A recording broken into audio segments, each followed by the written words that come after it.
A client walked away from a $5 million client relationship he'd held for a decade. He didn't ask permission. He made the call, told me after, explained why, and the reasoning was sound. The decision was already made before the session started. The clients getting the best results from me are the ones who need the least from me in the session. That sounds like a contradiction. You pay for mentoring, you show up, you expect the mentor to give you something, but the ones who are growing fastest are not the ones extracting the most from me. They're the ones who arrive having already made the decisions, already tested the thing, already moved. The session is a calibration, not a rescue. So by the end of this, you'll know which one you are. I run a small group. It's about 30 founders, 3 calls a week across different time zones. And you come in for the part that matters. You don't have to come for the whole call. You can come in between, early, late. There's an async channel in between on Signal, which is me personally, not a bot, not a system generating responses on my behalf. It's me, human, James. And with full context on everything we've ever worked on together, I store that in my system. So everyone has the same access, the same mentor. And every single week, there's still a split.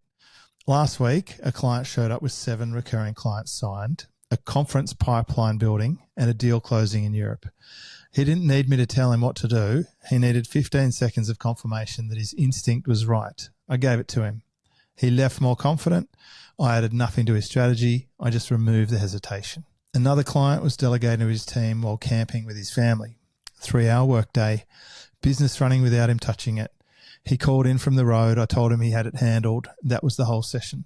The third built his own scoring system for prioritizing development work. He didn't ask me how to build it. He built it.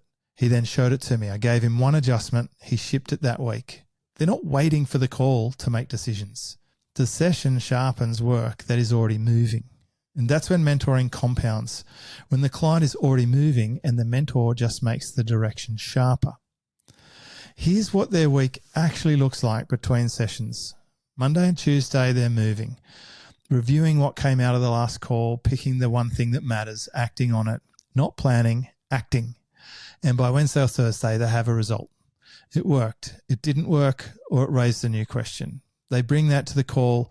The session starts with, here's what happened, not what should I do. That rhythm is the entire difference. The mentor, in my case, me, sharpened it. They built it, and that is the life they chose. Now, here's the other side of that split. Same week, same program, same access. A client arrives in firefighting mode. 11 problems on the list, not one action completed from the previous session. Hadn't looked at his own dashboard since we last spoke. Was confused about which platform to use for what. We spent the first 20 minutes getting back to where we were 7 days ago. That is not a mentoring problem. That is an execution gap. And more mentoring doesn't actually fix that. If anything, the weekly call becomes a crutch. Feels productive because the conversation's good. But that client leaves with clarity that evaporates by Monday because nothing was acted on while it was fresh. Another client needed to be walked through finding a message I'd sent him a week earlier. Not a strategy question, a logistics question. The tools were overwhelming to him, and the real issue underneath is focus. It hadn't been named yet, but we'd spent time on navigation when we should have been talking about what was actually stuck in the business. And a third described herself as disappointed.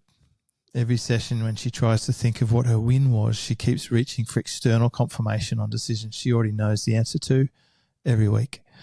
The answer is always in her head before she asks. She just wants someone else to say it first. These aren't bad clients. They're smart, capable people. The problem is not intelligence or strategy or access. The problem is what happens between the calls. There's a question I sometimes want to ask a client, but rarely do. What would you do if you could not ask me? Not as a threat, but as a genuine question, because 9 times out of 10, they already know the answer. They're not stuck because the problem's hard. They're stuck because making the decision feels risky, and having someone else confirm it reduces the perceived risk. But that's not mentoring. That's outsourcing your own judgment. And the longer you do it, the weaker that judgment muscle gets. I've been doing this for 17 years and over 3,500 businesses. My best client sold his company to Zillow for $550 million. His name's Dan Corkill. The testimonial's on my website, and you can verify it for yourself. I've worked with legends like Ezra Firestone and Ryan Levesque and many founders who've scaled past 8 figures. The pattern is the same across all of them. This is something most people in the industry will not say. The goal of good mentoring is to make you not need it. Almost no one builds it that way. Most programs are creating dependency. Clients keep paying to keep getting the answers. A lot of what is being built with AI right now does the same thing. It answers for you instead of strengthening your ability to answer yourself. And that compounds it in the wrong direction. Research papers confirm this. The more reliant you are on AI, the dumber you get. Every interaction I have with a client is designed to sharpen their judgment, not replace it. I'm the human in the loop on every piece of input, applying my pattern recognition to their specific situation. That's why the outcomes are what they are. They have better execution rhythms and they make a decision. They act on it quickly and they bring the result back. They adjust and they go again. The ones who get stuck are the ones who prepare for the call instead of executing between calls. They arrive with notes and questions and scenarios. The session's thorough, the analysis is sharp, and for them, it's not really going to happen for another week until the next call. So I had a client a few years ago who stayed for a little bit over a year. Good operator, smart questions every week, but his revenue didn't really move as much as I thought it could. And when we looked at why, the pattern was obvious. He was using sessions as a substitute for making decisions. The conversation replaced the action. He felt like it was progressing because the thinking was getting clearer, but thinking is not doing. And I think this is the trap or the attraction of people who are out there looking for that one-to-one mentor. When he finally started acting between the calls, making one decision per week, executing it before the next session, his revenue moved in the first month.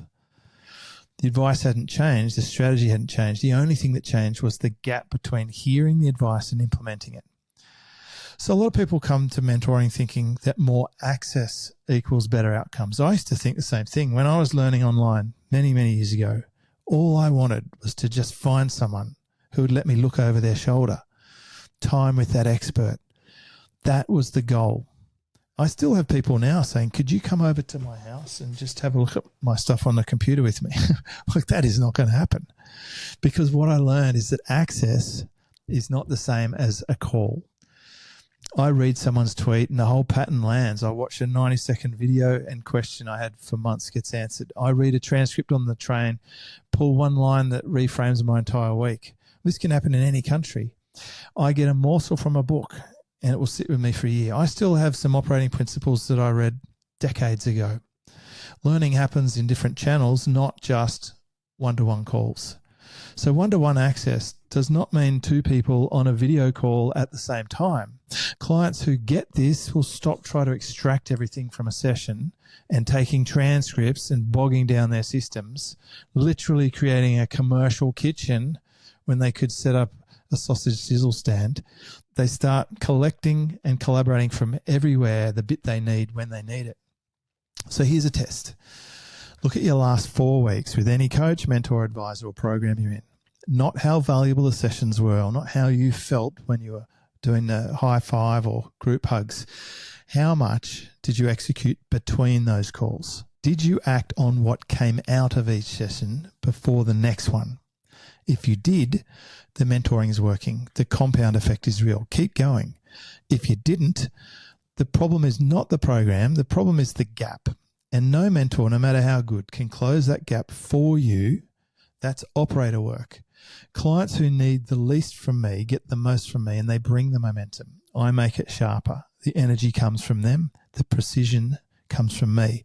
That combination is the leverage. The ask is pretty small. Respond to me and signal in your own time. Drop into a group call when something's relevant for you. That's it.